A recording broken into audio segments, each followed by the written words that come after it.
Is Hunting Brook Gardens in County Wicklow the top garden in Ireland?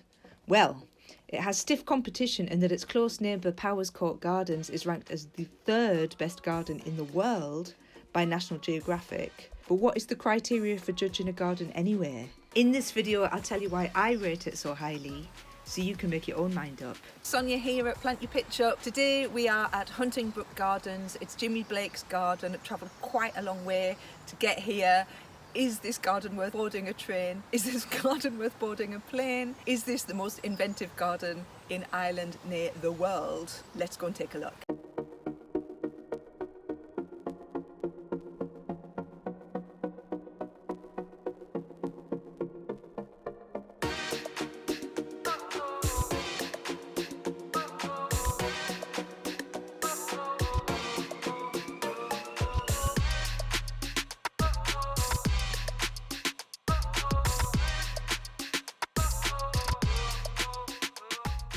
Okay, so that's a sneaky preview.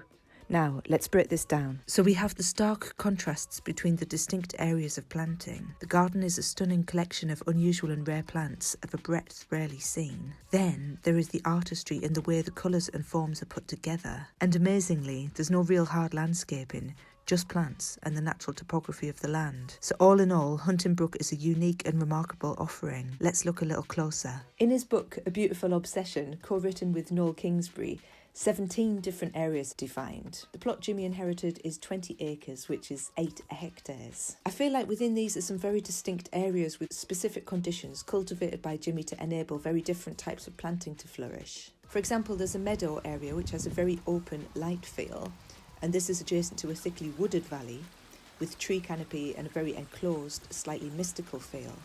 See how this mossed over table and seating has a real Mary Celeste vibe.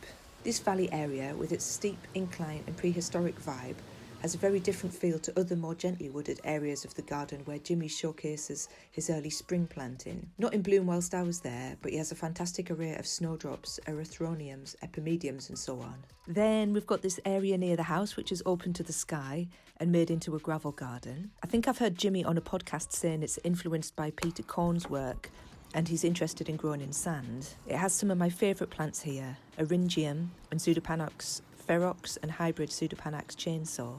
Then we've got two really large gardens in full sun. One, called Ashley's Garden, has a focus on form and colour and has some jaw-dropping trees. The other is Fred's Garden and its lower height planting, designed by Jimi to allow a vista out into the rolling countryside. So we hatched a plan to trek to Ireland to go to the garden. We actually delayed the expedition a little bit because I'd heard that Jimi often mixes his cacti in with different areas of the planting, so I was quite excited to see how he'd arranged the cacti this year.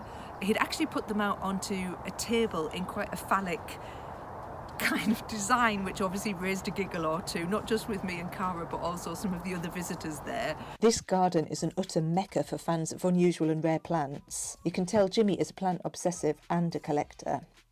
In the wooded valley in particular, some of the trees have been cleared to let a bit more light down to ground level, and Jimi's put in some really cool shrubs, noticeably large leaved ones and unusual leaved ones.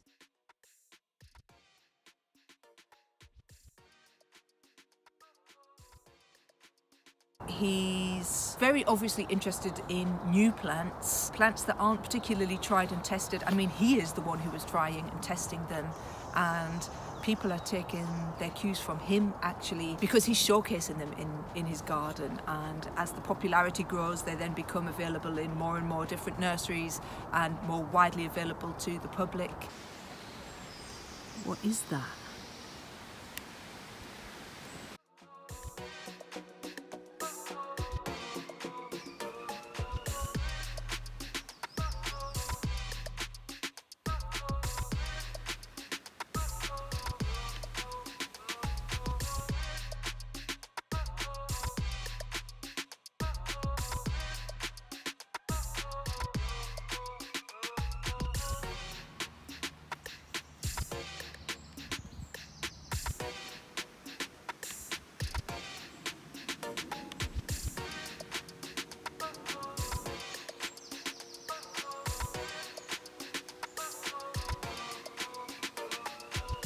Absolutely sings to my tastes in plants. Colour plays a massive role in Hunting Brook. When I was there, it was June, there were a load of pinks and purples and oranges. It looked fantastic. I am literally in awe of this absolute riot of colour.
It's not just the sea of colour, it's the form too, by which I mean shapes. The eye will automatically be drawn to shapes within a landscape, and we can see plenty of structural plants amongst the sea of summer perennial planting to keep the viewer stimulated.